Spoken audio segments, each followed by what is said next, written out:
나누겠습니다. 샬롬.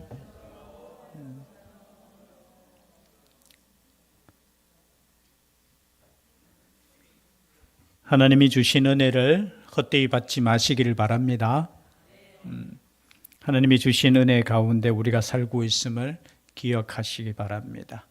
오늘 오전에 제가 아무리 생각해도 설교할 때 보면은 제가 준비하는 게 한 100이라고 하면은 항상 설교 끝나면 한 60% 했는 것 같아요.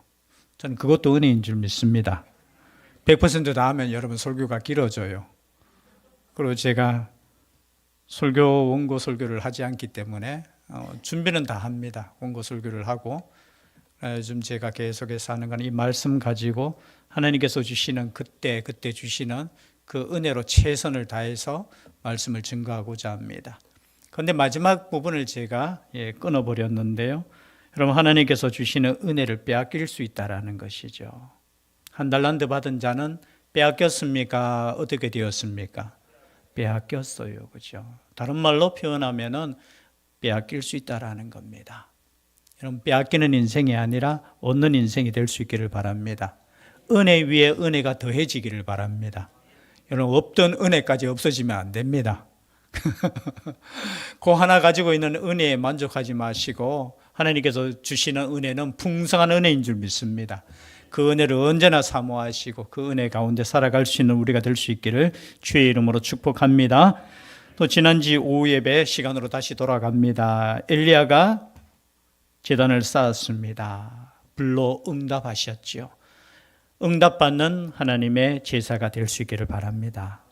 그럼 물론 이 당시에 우리가 제사 드릴 때 자신이 준비한 불을 가지고 드리죠. 그것도 거룩한 불입니다. 아무 불이나 사용하는 것이 아니죠. 제단이라는 이 불은 그냥 아무렇게나 가지고 와서 드리는 거 아니에요. 이 불도 준비해서 드리는데 특별히 오늘 엘리야가 드렸던 이 제사에는 하나님께서 불로 임하셨다라는 거죠. 여러분, 우리의 예배 가운데 하나님께서 주시는 은혜를 사모하고 여러분 예배 드리셔야 돼요. 여러분, 은혜를 사모하는 인생과 그렇지 않은 인생은 저는 눈빛부터 다르다고 봅니다. 하나님 앞에서 우리가 살아갈 때 하나님께서 주시는 그 불, 은혜의 불, 성령의 불, 말씀의 불, 사랑의 불, 아멘을 안 하셔가지고 어디까지 해야 되나? 하나님께서 주시는 그 은혜의 불, 그렇죠?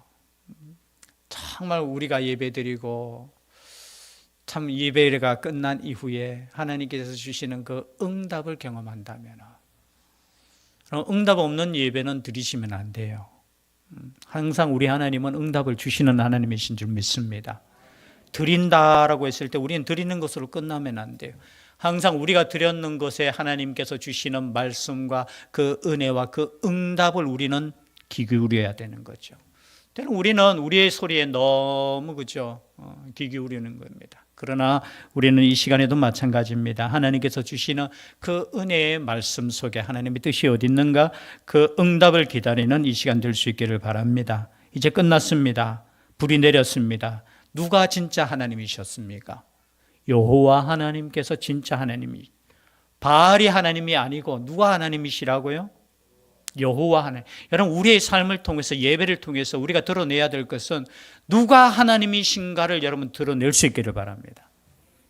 여러분, 하나님께 예배드리는 자의 이 예배를 통해서 우리는 세상과 다른 무엇인가를 어떻게 해요? 드러내는데 그 드러냄이 뭐냐? 누가 하나님이시냐라는 거예요. 여러분, 우리가 믿는 하나님이 참 하나님이신 줄 믿습니다. 그렇다면 여러분들이 사는 인생 가운데 이것을 드러내셔야 돼요. 아니, 내가 믿는 하나님이 나에게서조차도 인정받지 못하신다면, 내가 하나님을 믿는다고 하는데 내가 드리는 이 예배 속에서도 우리가 온전히 하나님께 예배 드릴 수 없다면, 지금 이것을 통해서 누가 하나님이냐, 그리고 난 이후에 뒤에 우리가 하지 못했지만요, 40절 말씀 읽어볼까요? 바로 오늘 읽었던 말씀 위에 18장 40절 시작. 엘리야가 그들에게 이르되 바알의 선지자를 잡되 그들 중 하나도 도망하지 못하게 하라 하매 곧 잡은지라 엘리야가 그들을 기손 시내로 내려다가 거기서 죽이니라. 여러분, 이 한 절이 있습니다. 아마 이 말씀을 읽을 때마다 조금은 고민이 되실 거예요. 야, 엘리야 너무 심한 거 아니야? 혹시나 이렇게 생각하시는 분 손 들어보세요. 엘리야 너무 심한 거 아니냐? 450명의 하나님이 불이 내려가지고 죽었으면 몰라도 자기가 다 붙잡아 가가지고 칼로, 아니면 그 앞에서 회개하라 해가지고 다 하나님 믿게 하지. 이런 생각도 듭니까 안 듭니까? 들어도 괜찮아요. 상관없어요. 왜냐하면 우리가 하나님의 말씀을 읽을 때, 그죠? 이 말씀이 있는 이유에 대해서 우리가 생각해야 되잖아요. 물론 때로는 우리가 이해하지 못할 때 있습니다. 그러나 이것은 하나님의 징벌이라고 저는 개인적으로 생각합니다. 이들이 누구를 죽였습니까? 하나님의 선지자들을 죽였어요.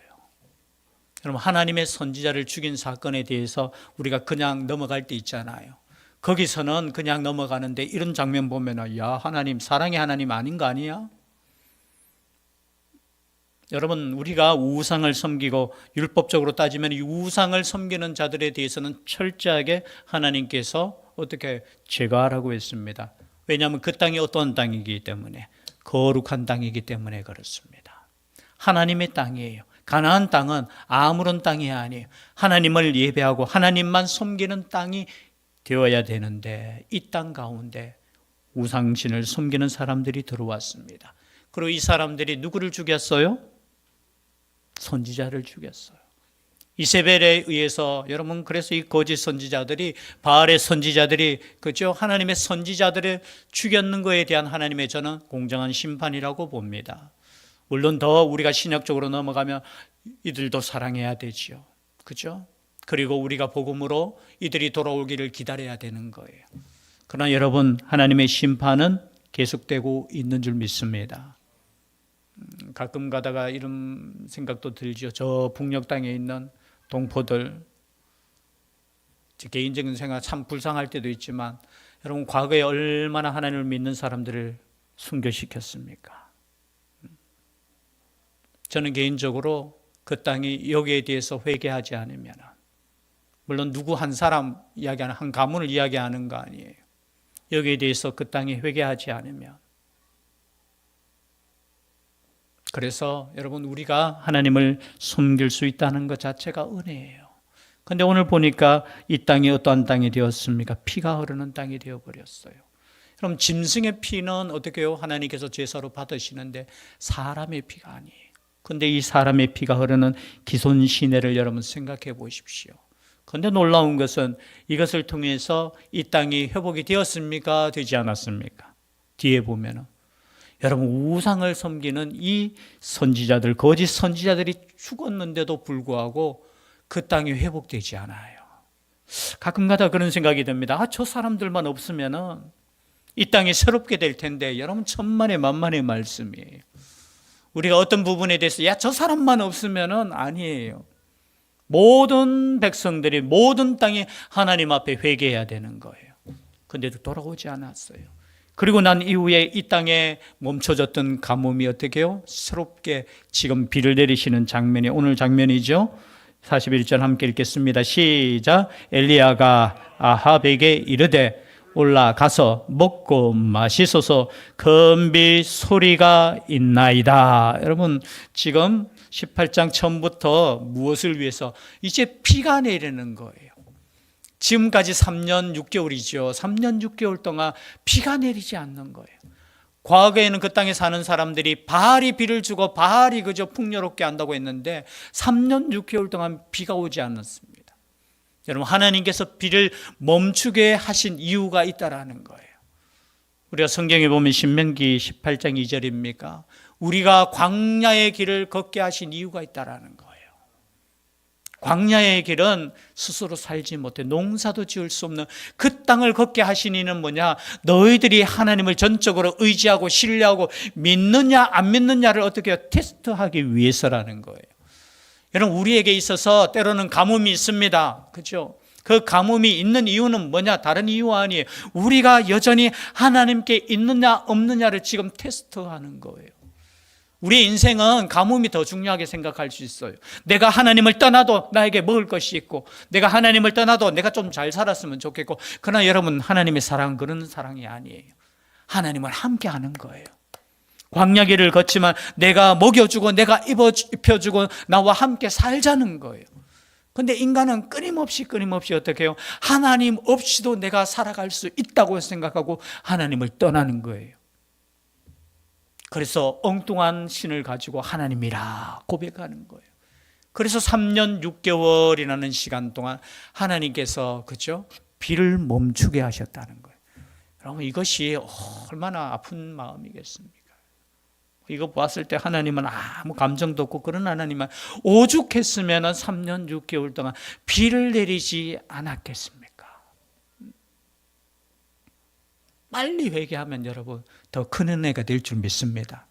고집 피우면 근데 3년 6개월 동안 여러분 돌아왔습니까? 안 돌아왔습니까? 이 갈멜산에 그저 이 제사 드릴 때까지 돌아왔어요? 안 돌아왔어요? 안 돌아왔어요. 이 말씀은 우리에게 주시는 말씀인 줄 믿습니다. 너희들은 빨리 돌아오라는 거예요. 가뭄이 시작될 때 돌아오라는 거예요. 고집 피우고 그저 그거 하지 말고 돌아오라는 거예요. 그리고 이 돌아오는 것을 하나님께서 그래도 은혜로 3년 6개월이라는 고난의 시간, 여러분 3년 6개월이라는 단어가 조금 나와요. 그죠? 하나님의 심판 때 보면 꼭 보면은 3년 반이라는 단어를 써요. 아마 이것을 바라보고 있는 거예요. 하나님께서 완전하게 심판하는 것은 7년이겠죠. 하나님의 시각으로 보면 7이라는 숫자를 쓰는데 그래도 반쯤 심판하시는 거예요. 그 심판 가운데 하나님께서 이제 은혜를 베풀어 주시는데 누구를 통해서 주시느냐? 엘리야를 통해서 주시는 겁니다. 여러분, 수많은 거짓 선지자들이 있지만 여러분, 숫자가 중요한 게 아닙니다. 하나님의 사람의 이 한 사람의 헌신과 예배와 기도가 그 땅 가운데 비를 내리게 했다는 거예요. 저는 이 말씀을 읽을 때마다 은혜가 돼요. 하나님께는 많은 사람들이 중요한 게 아니에요. 하나님을 믿는 이 한 사람의 기도와 한 사람의 헌신을 통해서 그 땅 가운데 3년 6개월 동안 감으로서 아무것도 할 수 없는 그 땅 가운데 비를 내리셨다는 거예요. 그래서 야고보서에 보면은 엘리야는 우리와 같은 성정인데 그 성정임에도 불구하고 하나님께 간절히 기도하니까 비가 내렸다 안 내렸다? 안 내렸다. 그리고 또 간절히 기도하니까 비를 내렸다 안 내렸다? 내렸다. 여러분, 우리의 기도에 이러한 능력이 있는 줄 믿습니다. 많은 사람이 아니에요. 한 사람의 기도가 그 민족을 살릴 수도 있다라는 거예요. 우리의 기도가 헛된 기도가 여러분, 그래서 기도의 폭이 넓어질 수 있기를 바랍니다. 내한테만 지금 비 내리는 것이 아니라 온 땅 가운데 하나님의 단비를 내리시기를. 하나님께서 비를 내리시는 거예요. 그리고 42절입니다. 아합이 먹고 마시러 올라가니라. 엘리야가 갈멜산 꼭대기로 올라가서 땅에 꿇어 엎드려 그의 얼굴을 무릎 사이에 넣고 기도하는 장면이죠. 우리 이 말씀을 많이 들으셨을 겁니다. 하나님께서 분명 비를 내리시겠다고 약속해 주셨어요. 그러면 약속해 주셨기 때문에 우리는 뭘 해야 됩니까? 아무것도 하지 않는 게 아니에요. 우리는 그 비를 기다리면서 기도하는 겁니다. 여러분, 약속을 주셨어요. 비 내리겠다 하셨습니다. 그럼에도 불구하고 아합이 먹고 마시러 올라간 사이에 여러분 생각해 보십시오. 다 배고파요. 왕만 배고픕니까? 그렇죠? 그런데 왕에게는 이렇게 말합니다. 가서 이제 편안하게, 얼마나 이것 때문에 왕도 못 먹었을 거예요. 지금 절대절명의 순간에 지금 가물어가지고 어떻게 될지 모르는데 이제 가서 먹으세요. 그런데 엘리야는 뭐합니까? 먹으라 해놓고 자기는 갈멜산 꼭대기로 올라가서 더 가장 꼭대기로 올라가는 거예요. 더 하나님께 나아간다는 의미겠지요. 그리고 땅에 꿇어 엎드려, 그죠? 꿇어 엎드려 더 겸손하게 낮아진다는 거겠죠. 그리고 그의 얼굴을 무릎 사이에 넣고, 이 장면이 우리 부흥사 목사님들이 제일 재미있게 설교하시더라고요. 무릎 사이에 한번 얼굴 넣어봐라 하면서. 예, 넣을 수 있습니까? 집에 가셔서 기도하실 때 한번 넣어보세요. 물론 또 이걸 가지고 또 너무 있죠. 알레고레처럼 이렇게 해석하기는 좀 그렇지만 얼굴을 무릎 사이에 넣었다는 것은 더 간절하게. 더 간절하게. 하나님의 약속은 있지만 여러분 더 간절하게 기도할 수 있기를 바랍니다. 왜냐하면 기도하지 않으면요, 하나님의 역사인지도 몰라요. 만약에 여러분 조금 뒤에 있을 이 비가 내렸을 때 하나님께 기도한 사람과 기도하지 않는 사람은 달라요. 기도한 사람은 이것이 하나님께서 주시는 하나님의 담비라는 것을 알아요. 그런데 그렇지 못한 이세벨은 여전히 뭐예요? 몰라요. 그리고 나중에 보면 이 엘리야를 죽이려고 하잖아요. 그래서 여러분, 기도하는 사람과 기도하지 않는 것은 무슨 뜻이냐? 우리 보고 너희들 기도하면 내가 응답하겠고 기도하지 않으면 응답하지 않겠다는 그 뜻보다 더 중요한 것은 뭐냐? 나의 역사임을 너희들이 좀 깨달으라는 거예요. 여러분, 말씀을 읽고 기도하는 사람은 하나님의 역사와 하나님의 은혜를 아는 거예요. 아는 거. 그것을 깨달을 수 있어요. 그러나 그렇지 못한 사람은 죄송해요. 하나님을 믿는다고 하면서도 기도하지 않는 사람은 이것이 하나님으로부터 온 것인지 아닌지도 몰라요. 그냥 편안하면 좋은 것이고 불편하면 원망이 나오고, 그런 인생 되지 마시기를 바랍니다. 우리가 하나님께 기도하고 하나님의 말씀을 듣고 나아갈 때 모든 역사 가운데 하나님의 역사를 우리는 깨닫게 되는 거예요. 아, 이 역사는 단순하게 이 광야길을 걷게 하고 비가 오게 하지 않는 이유는 하나님의 그 은혜와 사랑의 역사가 있다라는 것을 깨닫는 거예요. 깨닫는 거. 그러나 여러분, 세상 사람들은 어떻습니까? 그냥 힘들면 야, 하나님 살아계시나 말. 만약에 안 믿는 사람들이 이 당시에 있었다면 이렇게 이야기할 거예요. 하나님이 만약에 살아계신다면 3년 6개월 동안 왜 비 안 내리게 하노? 지는 한 번도 제사 안 드렸으면서, 자기는 한 번도 기도하지 않았으면서, 자기는 한 번도 하나님께 영광 올리는 예배도 드리지 않으면서 하나님 있네 없네 그렇게 할 수도 있다라는 거예요. 그러나 여러분, 기도하는 사람은, 하나님께 예배 드리고 회복이 있었던 사람은 이 비가 하나님으로부터 오는 비라는 것을 깨닫는 거예요. 그래서 우리의 모든 인생은 하나님으로부터 오는 것임을 여러분 고백할 수 있기를 바랍니다. 여러분, 이 땅도 마찬가지예요. 하나님께서 함께 하시지 않으면 아무것도 알 수 없어요. 뭐 우리가 똑똑해가지고 요즘 보면 방송에 보면은 얼마나 우리가 좀 어깨 올라갑니까? 안 올라갑니까? 내려가요 요즘. 여러분, 지금까지 함께 하신 하나님께 감사할 수 있기를 바랍니다. 저는 감사 잃어버리면은 신앙 잃어버리는 거예요. 얼마나 우리가 그죠? 하나님의 은혜로 지금 살아가고 있습니까?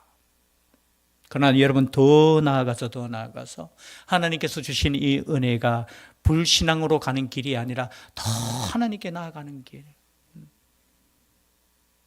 그래서 이 믿음의 한 사람은 보십시오. 갈멜산 꼭대기에 올라갑니다. 왕은 먹으러 올라갔어요. 꿇어 엎드립니다. 그리고 그의 얼굴을 무릎 사이에 넣고 그의 사환에게 이르되 올라가 바다 쪽을 바라보라. 그가 올라가 바라보고 말하되 아무것도 없나이다. 이르되 7번까지 다시 가라. 자기가 안 가요. 사환에게 가서 한번 봐라. 그런데 가서 보고하는 것이 있다 했습니까? 없다 했습니까? 아무것도 없다. 우리가 기도할 때 아무것도 없는 시간이 있는 줄 믿습니다. 없어요. 환경에 보면은. 그런데 여러분 보십시오. 지금 엘리야는 몇 번까지 가라고 했습니까? 7번까지. 여러분, 유대인에게 있어서 7번은 엄청난 숫자예요. 용서도 몇 번까지? 우리나라하고 똑같아요. 3-4번이에요. 3번 정도 용서하면은 정말 많이 용서했는데 어떻게 해요? 7번까지 용서하는 거는. 그래서 7이라는 이 숫자는 뭐예요? 응답될 때까지 가서 확인하라는 거예요. 확인하라는 거. 그리고 7번째 이르러서는 그가 말하되 바다에서 사람의 손만한 작은 구름이 일어나나이다. 여러분, 7번째 이르러서 딱 어떻게 해요? 바다에서 사람의 손만한 작은 구름. 여기서 볼 때 손만하지만 여러분, 그곳에는 큰 구름이겠습니까? 작은 구름이겠습니까? 여기서 말하는 건 작은 구름을 말하는 거죠. 그러함에도 불구하고 여기서 사람 손만한 거 여기 대보니까 거기 가면 얼마나 크겠어요. 근데 그 구름이 일어날 때 어떻게 해요?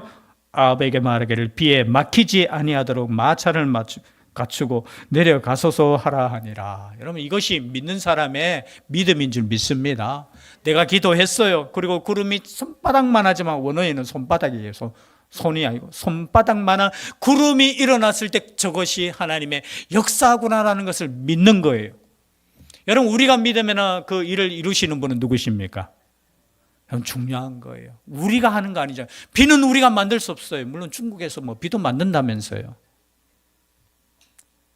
여러분, 매 만들어 봐야 뭐 하겠습니까? 하나님이 주시는 그 비. 그런데 그것을 바라볼 때 작은 구름 하나를 바라보고도 믿음이 있는 거예요. 이제 비가 내린다는 겁니다. 그리고 마차를 어떻게 해요? 가라는 거예요. 그러니까 45절입니다. 조금 후에 구름과 바람이 일어나서 하늘이 캄캄해지며 큰 비가 내리는지라 아합이 마차를 타고 이스라엘로 가니. 갈멜선에서 이스라엘까지의 거리는 약 20km 정도 되는 거예요. 이 이스라엘은 당시에 궁전이 있던 곳이에요. 그곳까지 왕은 어떻게 해요? 마차 타고 가는 거예요. 그런데 뒤에 한 말씀이 또 나오죠. 마지막 말씀입니다. 46절 함께 읽겠습니다. 시작. 여호와의 능력이 엘리야에게 임함에 그가 허리를 동이고 이스라엘로 들어가는 곳까지 아합 앞에서 달려갔더라. 여러분, 여기 능력이라는 것은 여호와의 손이라는 단어예요. 원어에는 여호와의 손이 엘리야에게 임함에 그가 허리를 동이고 달려갈 때 그죠? 이제 옷을 묶었는 거예요. 그리고 이스라엘로 들어가는 곳까지 누구 앞에서 달려갔더라? 아합 앞에서 달려갔더라. 참 이것이 어떤 의미로 여러 가지로 해석이 나오고 또 설교도 주제로 나오는데요. 하나님께서 능력 주셨을 때 아합 앞에서 달려가는 역사도 있었다니. 몇 킬로를? 20킬로를. 모르겠어요. 뒤에 얼마나 신나서 달려갔는지 몰라도 하나님께서 힘 주시니까 마차 앞에서 달려가는, 이 모든 힘은 누가 주시느냐? 하나님께서 주시는 거예요. 그래서 오늘 말씀을 우리가 정리하면 가뭄이 그칩니다. 그러나 이 가뭄 그침보다 더 중요한 것은 우리가 지난주에 살펴보았지만 예배의 회복이 더 중요하다는 거예요. 이 예배의 회복 뒤에 하나님께서 주시는 이 단비를 우리가 경험해야 될 줄 믿습니다. 또 이것을 위해서 끊임없이 우리는 뭘 해야 되느냐? 하나님의 약속의 말씀은 있지만 우리는 끝까지 기도해야 된다는 것. 그래서 기도하는 한 사람, 엘리야와 같은 우리가 될 수 있기를 주의 이름으로 축복합니다. 기도드리겠습니다. 사랑의 하나님, 온전히 예배가 회복될 때 그 땅 가운데 하나님의 불이 임하셨고 또 하나님 아버지 앞에 간절히 기도할 때 하나님께서 그 땅 가운데 큰 비를 주셨습니다. 불도 주시고 비를 주시는 분은 오직 하나님이심을 이 말씀을 통해서 또한 확신하며 하나님께 기도하고 하나님께만 예배하는 죄들 되게 하여 주시옵소서. 이 땅이 그러한 땅 되게 하여 주시옵소서. 함께하여 주시기를 간절히 원하옵고 예수님 이름으로 기도드리옵나이다. 아멘.